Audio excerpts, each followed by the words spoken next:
이번 시간은 페이지 39페이지 제4장 철골 구조의 문제를 풀어보도록 하겠습니다. 먼저 1번 일반 강제의 특성에 대한 문제입니다. 가장 적합하지 않은 것은 해서 나왔습니다. 그래서 1번 보통 온도가 600도씨 정도의 온도에 도달되면 대략 500에서 600도씨 정도, 600도씨 정도의 전후의 온도를 되면 보통 강도가 보통 2분의 1 정도로 감소가 됩니다. 대략 2분의 1 정도. 보통 900도씨 이상이 되면 900도씨 이상의 하재 온도가 되면 강도가 제로 상태가 됩니다. 그래서 보통 철골 구조는 내하 구조가 아닌 것은 하재 온도가 올라가면 강도가 떨어지기 때문에 내하 구조로 보지 않는다는 점 기억을 해 놓으시면 되겠습니다. 그래서 보시고 그 다음에 2번에 온도가 낮을수록 치성 성향이 두드러진, 보통 치성이라는 것은 보통 변형을 가려고 하면 파괴되기 쉬운 성질을 치성이라고 칭하죠. 그래서 보통 온도가 낮아지면 치성 성향이 두드러집니다. 쉽게 잘 파괴될 성질이 높아지죠. 그리고 세 번째, 두께가 두꿀수록 항복 강도가 증가한다. 두께하고 항복 강도는 관계가 없죠. 그래서 이 탄소량에 강제의 탄소량에 따라서 되죠. 탄소량이 많아지면 보통 항복 강도나 인장 강도는 증가하죠. 그래서 이 탄소량이 영향을 줍니다. 탄소량. 그래서 이 두께가 영향을 주는 것은 아닙니다. 혼돈하지 않도록 해 두시고요. 그 다음에 그래서 보통 그 측면 기억해 두시고요. 그 다음에 5번의 동일 두께의 강제는 강도가 높을수록 용접성은 떨어집니다. 그래서 보통 강도가 높아지면, 그래서 고강도 강제가 일반 저강도 강제에 비해서 보통 강도는 증가합니다. 항복 강도든 인장 강도든 이런 것은 처짐 이런 거는 보통 증가가 됩니다. 근데 고강도 강제하고 보통 일반 강제, 저강도 일반 강제하고 비교했을 때 비교를 했을 때 일반적으로 유사한 것이 있죠. 변하지 않는 것. 그것은 이 탄성계수는 거의 같습니다. 탄성계수는 같고요. 이거는 같습니다. 그런데 용접성은 떨어집니다. 고강도 강제가 용접성은 떨어집니다. 그래서 이 고강도 강제가 일반 강제하고 비교했을 때 용접성은 떨어지고 탄성계수는 같다는 측면 기억을 해 놓으시기 바랍니다. 그 다음에 2번에 H150 곱하기 120 곱하기 6 곱하기 9의 현강의 프렌즈의 두께는 해가 물었습니다. 현강을 나타낼 때 현강의 명칭을 먼저 씁니다. 현강의 명칭 H현강이고 다시 그 다음에 현강의 춤을 A를 먼저 나타낸다 했죠. 그래서 150이 춤이고 높이입니다. 그리고 현강의 폭이 B가 120이죠. 춤 A가 150이고 현강의 폭 120 곱하기 6. 자, 웨버 두께가 6이고 그 다음에 프렌지 두께가 9mm가 되죠. 그래서 6mm가 의미하는 것이 바로 웨버 두께가 되고요. 그 다음에 이것이 프렌지 두께가 됩니다. 프렌지 두께입니다. 그래서 기억하시고 현강의 폭이 120이고 현강의 춤이 150이 되죠. 그래서 현강은 항상 현강의 명칭을 먼저 씁니다. 그리고 수직 높이죠. 춤. 그 다음에 수평 폭이 되고 수직 부재 두께, 수평 부재 두께 이렇게 순서대로 간다는 점 기억을 해 놓으시면 되겠습니다. 그리고 3번에 용접성과 내진성이 우수한 그 구판에 고강도 강제로서 열처리 제어 강으로서 불리는 거. 자, 보통 일반적으로 고층 건물이 되다 보니까 건물을 고층 초고층으로 만들다 보니까 강도가 커져야 됩니다. 근데 보통 강도가 커지면 용접성이 떨어질 수밖에 없다. 그래서 강도도 크면서 용접성도 우수한 강제를 만드는데 그것이 바로 제어 열처리 강이 되겠죠. TMCP 강 개념이 됩니다. 봐두시고. 그래서 요거는 혹시나 간략히 한번 정리하시고, 낼 수준은 아직은 아니라고 보시면 됩니다.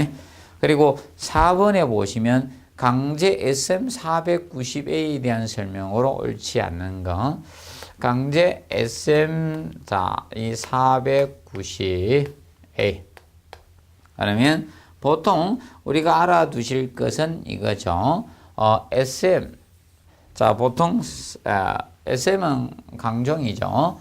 그래서 보통 SM, 스틸 머린의 약자 딴 거죠. 이거는, 용적 구조용 아변 강제죠. 용적 구조용 아변 강제를 나타내고요. 그런데 보통 SS를 쓰면 SS는 스틸 스트럭처에서 이거는 일반 구조형 아변 강제고 SN은 건축 구조형 아변 강제죠. 그래서 일반 구조형 아변 강제는 SS로 나타내고요. SN은 건축 구조형 아변 강제입니다. 건축 구조형 아변 강제는 SN으로 나타냅니다. SN. 그래서 기억해 두시고, 그 다음에 여기에서 나타내는 수치는 제저 인장 강도를 나타낸다. 제저 인장 강도. 그래서 철근 콘크리트에서 철근에서 나타낸 수치하고 철골 구조에서 나타낸 수치는 약간 차이가 있다. 여기서는 제저 인장 강도를 나타낸다고 했습니다. 그리고 보통 이것은 보통 항복 강도는 최저 인장 강도가 490 뉴턴 퍼 제곱미리를 나타내고 있다. 그래서 뉴턴 퍼 제곱미리는 메가파스칼 단위라겠죠. 근데 항복 강도는 약 70% 전후에서 결정이 됩니다. 그래서 항복 강도는 325가 된다. 325 뉴턴 퍼 제곱미리가 됩니다. 자, 그리고 우리가 알아둘 뒤에 거는 용접성의 양호를 나타내는 것으로서 일반적으로 충격 에너지 시험 보정값에 따라 규정되는데 사료피 흡수 에너지 등급으로 보통 나타내게 됩니다. 그래서 ABC는 그것을 나타내고요. 간략히 알아두시고요. 그래서 이제 주의하실 거는 이겁니다. 이 수치를 항상 명심하자. 철근에서 하고 이 철골 강제하고는 차이가 있다. 철근에서 예를 들어서 이렇게 SD 이 400이었다. 이렇게 나타내면 이 철근은 SD는 이형철근이죠. 이형철근이고 뒤에 나타낸 수치가 항복 강도입니다. 여기에서는 항복 강도를 나타내고요. 항복 강도고 철골에서 강제에서는 인장 강도가 된다는 점 주의해서 비교해 두시기 바랍니다. 혼돈하지 않도록 해 두십시오. 그래서 4번은 1번 개념이 틀렸지만 우리가 현재 이걸 잘 정리하세요. 항복 강도하고 인장 강도하고 혼돈하지 않도록 해 놓으시기 바랍니다. 그리고 5번 문제 보시면 철골 공사에 관한 설명 중 가장 적합하지 않는 것은 1번 콘크리트에 매입되는 철골 부재는 녹막이 칠을 할 필요가 없죠. 녹막이 칠은 이 철골의 부식, 녹서는 것을 방지하기 위해서 우리가 하기 때문에 콘크리트에 매입되는 철골 부재는 녹막이 칠을 해줄 필요가 없습니다. 콘크리트는 강알칼리스이기 때문에 철에 녹서는 걸 방지해 주기 때문에 할 필요가 없죠. 그리고 2번에 기온이 마이너스 5도씨 이하일 때는 용접 작업을 하지 않도록, 이게 추울 때는 작업해서는 안 되겠죠. 그리고 세 번째, 고장력 볼트의 조임은 토크 렌치나 임팩트 렌치는 가지고 사용하고 있습니다.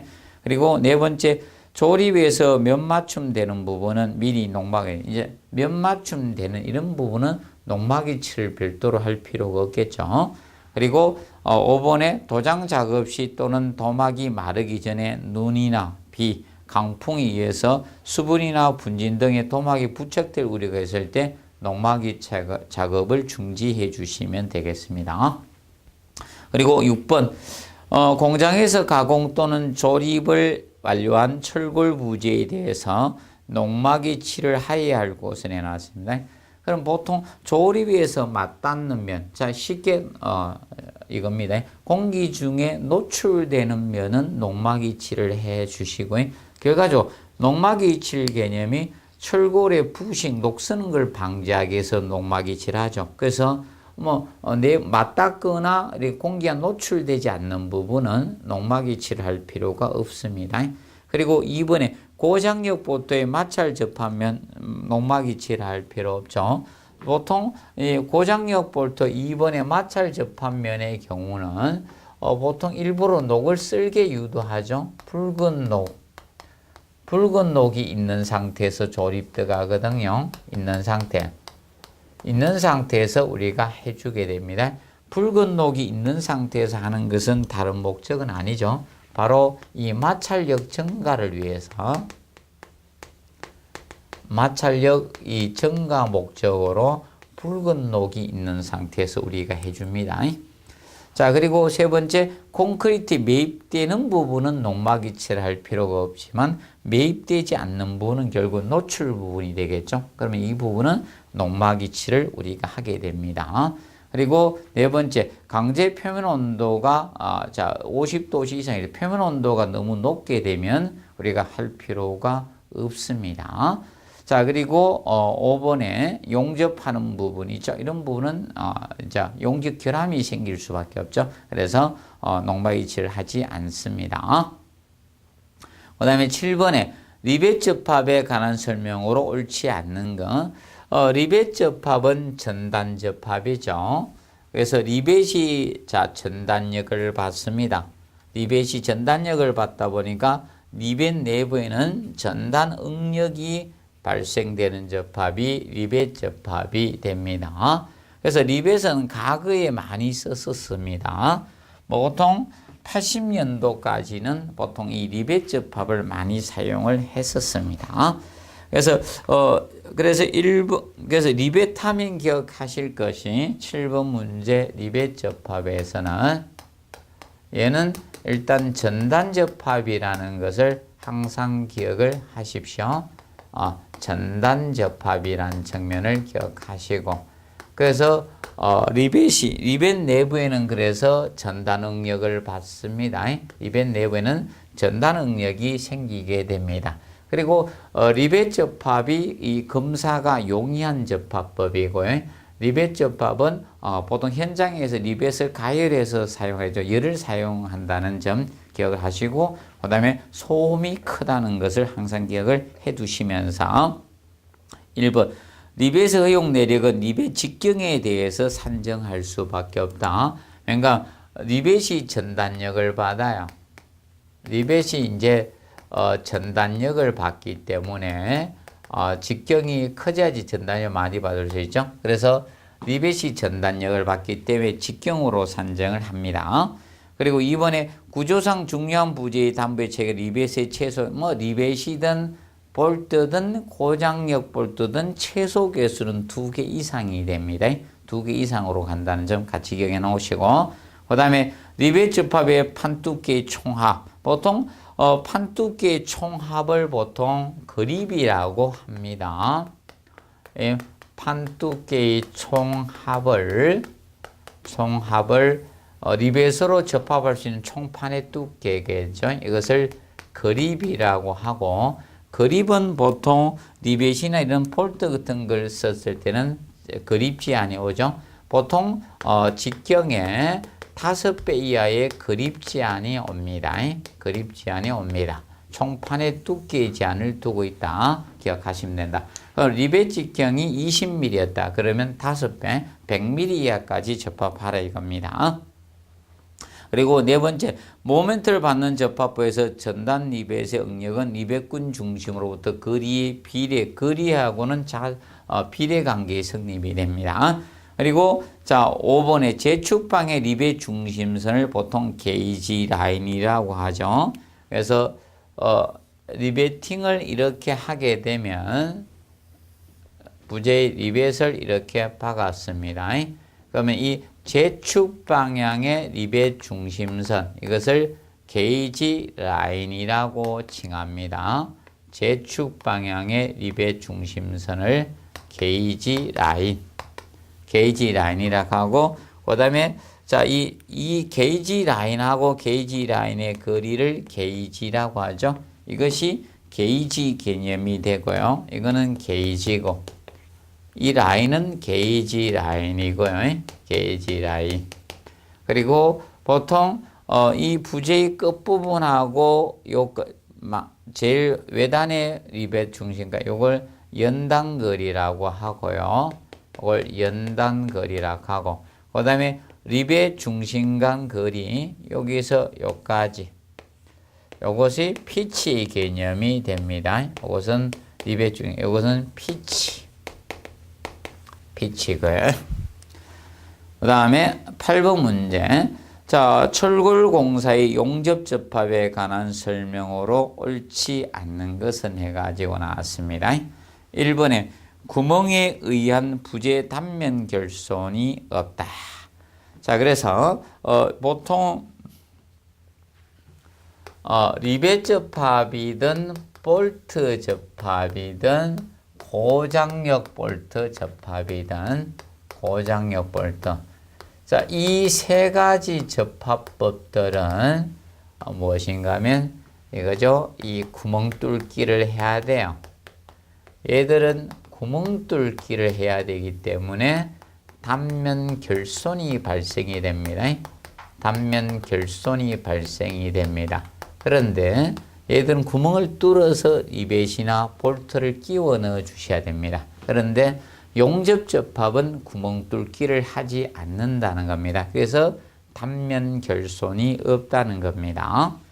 그래서 결과적으로 구멍이 부재의 단면 결손이 없기 때문에 강제를 절약할 수 있다는 겁니다. 그래서 1번은 강제 절약이 가능하다는 거죠. 절약을 할 수 있다는 거고, 그 다음에 2번 소음 발생이 적습니다. 소음 발생이 큰 것은 리벳 접합이 소음이 크고요.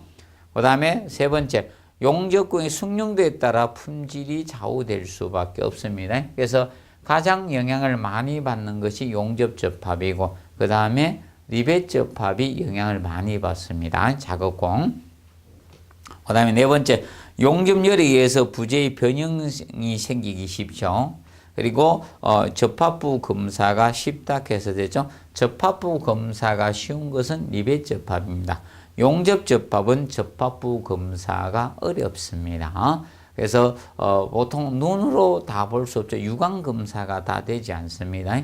특히 초음파 탐상법이나 방사성 투하법 등 특수 검사법이 많이 필요하고요. 그다음에 판독 능력도 개별마다 차이가 있습니다. 그래서 차이고, 그리고 용접 접합은 항상 알아두실 것이, 용접 접합은 얘가 다른 접합에 비해서 접합부 일치화가 가능한 거죠. 접합부 일치화를 시킬 수 있었다는 거, 일치화가 된다는 측면 기억을 해 놓으시고요. 그래서 강성이 좀 우수한 것이죠. 제일 우수한 것이 용접 접합이 된다는 것. 그리고 얘는 기둥과 보의 접합부에 사용되는 것이 용접 접합 개념이 됩니다. 같이 기억을 해 놓으시면 되겠습니다. 그리고 그래서 42페이지 보면 거기 나오고 있습니다. 내용에 대해서 추가적으로 기억을 해 놓으십시오. 기둥과 보의 접합부에 용접 접합을 쓰고요. 그 다음에 우리가 그것을 이제 정리하실 거, 루트나 이런 용어적인 측면 알아두십시오. 그래서 이 맞댄 용접에서 보통 그루브 홈의 아랫부분을 루트라 했죠. 그리고 그루브는 맞댄 용접에서 두 부재 사이에 용착금속을 채우는 홈을 우리가 그루브라고 칭했습니다. 그래서 그 기억을 해 놓으시고요. 그 다음에 이제 스패트는 용접 중에 튀어나온 슬래그나 금속 입자를 보통 스패트라고 칭합니다. 그래서 기본을 알아두시고요. 그리고 12번에 보시면 스케일업 나옵니다. 그래서 보통 용접선의 교차를 방지하기 위해서 우리가 이 스케일업을 설치하죠. 서로 교차하는 경우에. 그래서 한 부재에 설치하는 구멍을 스케일업이라고 했습니다. 그 구분 좀 해두시기 바랍니다. 그리고 9번 문제 보시면 철골 구조의 접합 방법 중 고력 볼트에 관한 설명으로 옳지 않은 것은 해가지고 나왔습니다. 그래서 9번 문제 이 고력 볼트 또는 고장력 볼트라고 했습니다. 자, 고장력 볼트 하면 항상 기억하게 유일하게 부재 간의 마찰력으로 힘을 전달하는 마찰 접합법이라는 거. 마찰 접합이라는 것을 항상 기억을 하세요. 고장력 볼트는 마찰 접합법이었다는 측면을 기억을 하시고요. 그렇기 때문에 고장력 볼트 접합에는 이런 전단 응력이나 지압 응력이 발생하지 않습니다. 전단 응력이나 지압 응력이 발생한다는 문장이 나오면 그 문장은 틀린 문장이 된다는 점을 기억하시고, 그 다음에 이 고장력 볼트가 이런 기둥과 기둥이라든지 보와 보, 기둥과 기둥이나 보와 보아의 접합부에 많이 사용된다 했죠. 기둥과 기둥, 보와 보아의 접합부에 고장력 볼트 접합을 사용을 하고 있다는 측면 기억을 해 놓으시기 바랍니다. 항상 기억하면서 문제를 풀도록 하겠습니다. 그럼 1번 볼트를 조일 때 전량의 볼트를 소요 인장력의 80% 정도 조인 후 전체 2회로 나누죠. 그래서 보통 한 번에 다 조임을 하면 어디가 약한 곳이 터집니다. 그래서 보통 2회로 나눠서 조아지고 1차 조임을 할 때 보통 80% 조아지고 2차 조임할 때 20% 조아주게 됩니다. 그리고 여러 개의 볼트를 조일 경우는 항상 센터부터 먼저 줍니다. 중앙부를 먼저 조우고 주변부 주위로 나가게 되는 거예요. 센터부터 먼저 조아주게 됩니다. 그리고 세 번째, 마찰면에 들뜬 녹이 있다면 그라인더로 제거를 해 주셔야 돼. 그래서 3번에 오면 들뜬 녹, 검정녹이라 보시면 되죠. 이제 보통 처음에 보통 이 녹이 쓸게 된 붉은 녹입니다. 그래서 붉은 녹이 오래되면 이것이 검정녹이 됩니다. 그래서 이 검정녹은 제거를 해 주시고요. 그리고 붉은 녹 상태에서 합니다. 그래서 4번에 마찰면은 오개 방치에 붉은 녹이 발생한 상태에서 작업을 합니다.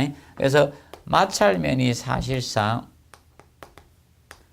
이 마찰면은 마찰 계수가 0.45 이상 확보가 돼야 돼요. 그 상태에서 마찰을 조립 들어갑니다. 마찰 계수가 0.45 이상 확보를 해야 돼요. 확보를 해야 됩니다. 보통 마찰 계수가 클수록 마찰력이 좋아집니다. 그래서 붉은 녹이 있는 상태는 이 붉은 녹이 보통 마찰 계수가 0.50이 됩니다. 마찰 계수가 0.50 돼요. 그럼 최소 확보가 0.45 이상 확보만 되면 되거든요. 그래서 붉은 녹이 있는 상태에서 하게 되면 마찰력이 좋아집니다. 그래서 우리가 하고 있다는 점 알아두시고, 보통 이렇게 해서 많이 하고요. 근데 녹 쓸 때까지 못 기다리겠다 이러면 어떤 경우 있는가? 보통 이제 저걸로 블라스트 처리를 합니다. 그래서 이제 컵 블라스트나 숏 블라스트 같은 걸로 이제 금속 알갱이를 넣어서 바람을 싹 갖다 때려버립니다. 그 표면을 가공해 주는 겁니다. 거칠게. 그래서 이제 블라스트 처리를 해도 되고 표면 처리를 보통 이제 충분히 기다릴 수 있으면 붉은 녹이 쓴 상태에서 우리가 조립을 들어갑니다. 그리고 5번에 볼트 조인 길이에 일정 여유기를 더 두시면 되겠고요. 그래서 기본을 잡아 두시고 그리고 밑에 추가적으로 조금 더 정리를 해 두시기 바랍니다. 그래서 몇 가지 기억을 해 두시고요. 그래서 얘는 다른 거에 비해서 그래서 이제 거기 보시면 그래서 마찰 접합법이고요. 그 다음에 2번에 보시면 접합부의 강성이 크죠. 그 다음에 강한 조임력으로 얘는 너트 풀림이 없습니다. 그리고 현장 시공 설비가 간단해요. 토크렌치나 임팩트 렌치 가지고 조기 때문에 현장 설비가 간단합니다. 그렇다 보니까 일반적으로 시공 속도도 빨라요. 그리고 노동력 절약이 되기 때문에 공사 기간을 단축할 수 있는 것이 바로 이 고장력 볼트의 접합부의 특징이라고 장점이라고 보시면 되겠습니다. 그 점 기억을 해 놓으시고요. 그리고 보통 피로 강도가 크죠. 그래서 반복 하중의 응력에 견딜 수 있는 강도가 큰 것이 바로 이 고장력 볼트의 특징이었습니다.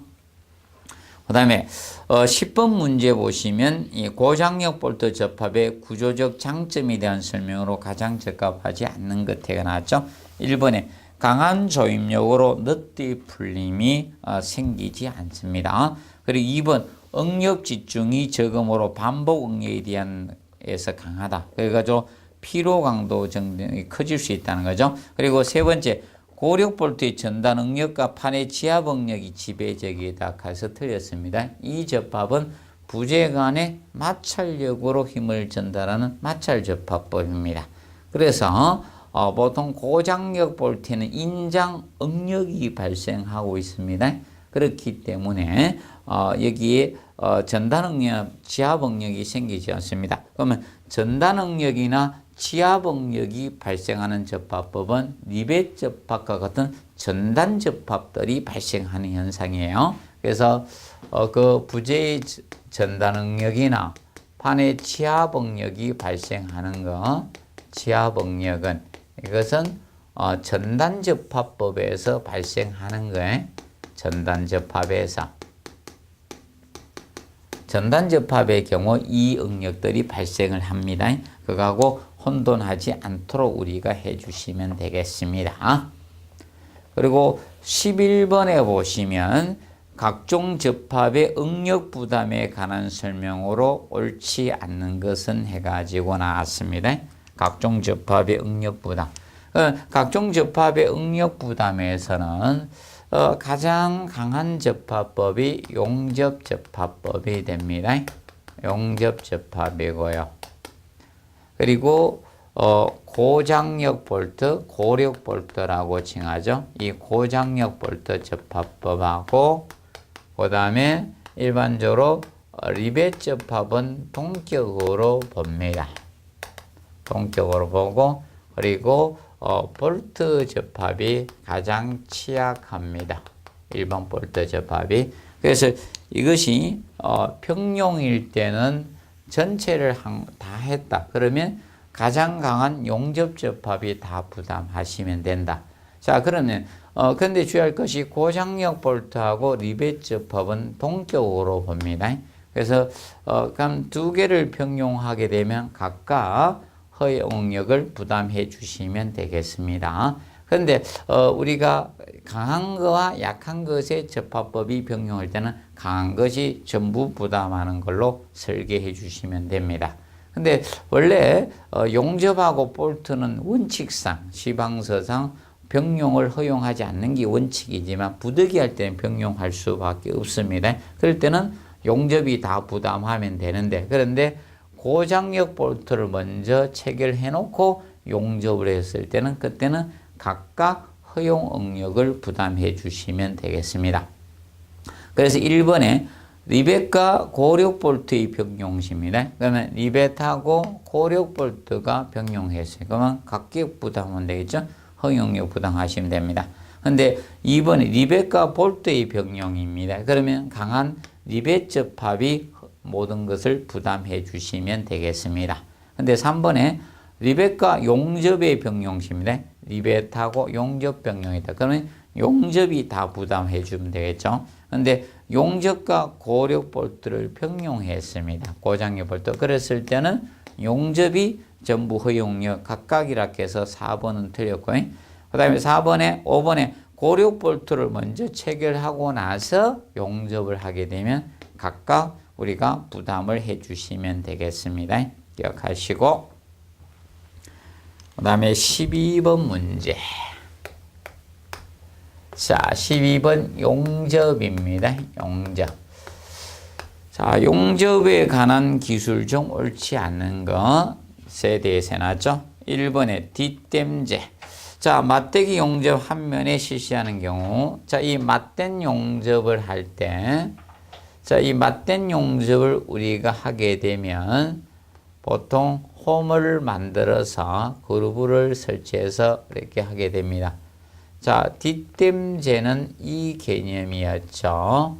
그러면 이 맞댄 용접을 했을 때 이 뒷부분에 되어주는 거죠. 그래서 용융금속의 용락 여기서 떨어질 수가 있겠죠. 그래서 밑에 되어주는 것이 뒷댐제였습니다. 뒷댐제의 개념이었죠. 여기 뒷댐제고요. 그래서 봐두시고, 그 다음에 이제 그루브는, 자, 보통 이것이 그루브였습니다. 이 용착금속을 채워넣기 위한 이 홈이었죠. 이 홈이 그루브였습니다. 그래서 맞댄 용접에서 두 부재 사이에 용융금속 또는 용착금속을 채워 넣는 홈이죠. 넣는 홈 또는 개선, 앞벌림이라고 하죠. 앞벌림. 이것을 그루브였습니다. 그루브. 그런데 용접선의 교차를 피하기 위해서 한쪽에 부재에 설치한 홈. 이것은 스캘럽이고 스캘럽. 그래서 2번은 현재 그루브에 대한 설명이 아니라 스캘럽이었습니다. 스캘럽. 그래서 스캘럽하고 혼돈하지 않도록 하세요. 자, 이 스캘럽의 개념은 이런 경우였었습니다. 이 부재하 있을 때 이 모살 용접을 우리가 이렇게 했을 때 지금 현재 여기 이렇게 부재가 있게 되면, 자, 현재 여기에서 모살 용접을 이렇게 해가게 되면 이렇게 했습니다. 그러면 사실 이 부분에도 용접이 이루어져야 될 거 아닙니까? 그래서 용접선의 교차를 방지해서 한 부재 여기에다가 미리 홈을 이렇게 설치하는 거다. 그러면 여기에 용접선이 교차가 안 되겠죠. 이렇게 지나가고, 그 다음에 이 부분에 용접을 하면 되니까. 그래서 이 스케일업은 용접선의 교차를 방지하기 위해서 다른 한 부재에 설치한 이 홈을 스케일업이라고 했고요. 이 그루브에 하고 혼돈하지 않도록 해 두시면 되겠습니다. 그리고 그래서 2번은 틀렸고, 그리고 3번 크레이트는 일반적으로, 자, 이 부분이었죠.